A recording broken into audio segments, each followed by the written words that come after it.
Well, You, I'll tell you, Jim. I used to work with the tarot, and I stopped because I just felt like I was communicating with something that I couldn't see, and it mm, was reading my mind. and that irked Um, you.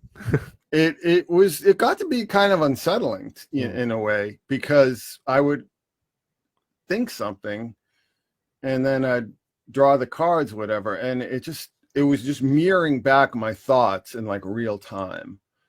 And I just found that very unsettling, to be honest with you. I felt like it felt invasive. It felt like something was intruding and on my personal headspace that I wasn't aware of. It could all just be psychological, but like how then am I drawing these cards in these combinations that are so specific and so repetitive? Like, how is that happening? Like, what is the mechanism there? That's What the is great going on? question. That's the fucking question of all the ages. What's going on? Yeah. What did you feel like you'd lost agency? Because in some sense, like synchronicity is one hell of a drug, as they say. So it's like, right, like it's cool, but like it irked you into terms of like you felt like you didn't have agency, or you just didn't understand the mechanism behind the phenomena.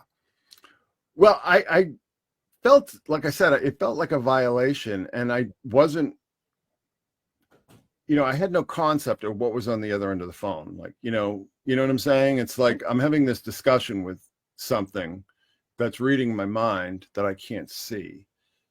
That's not a position that is comfortable for me, at least.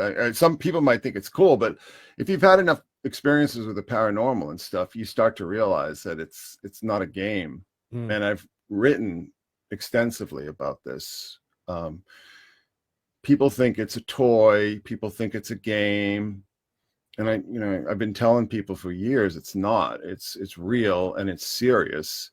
Yeah, And if you're consciousness gonna tools, and if you're basically. gonna mess around with it, you better make sure you know what you're doing, and you Mm. better make sure that you're completely committed to it. Hmm. It's not. There's a consumeristic type of almost like infantile mentality that sort of permeates our entire culture in Mm. some ways, and comic books in many ways that are blamed for that, and superheroes. But people, when they start to bring this into other spheres, the tarot's been around for what, like 400 or 500 years or so, right? Like Uh, Rider Waite came out with the Golden Dawn in the 1800s, but who knows how old it could be? Potentially Egypt, well, but they we yeah, we do know of decks that go some back Italian to the shit. Renaissance, Yeah, like yeah, yeah. Italian decks, and things like that. I mean,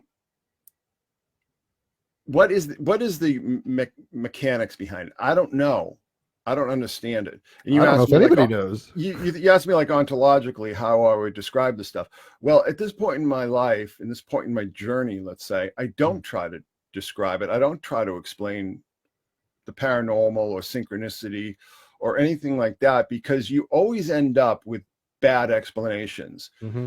because you don't have the data that you need. You don't have the breadth of experience that you need to make any kind of conclusion that has any authority.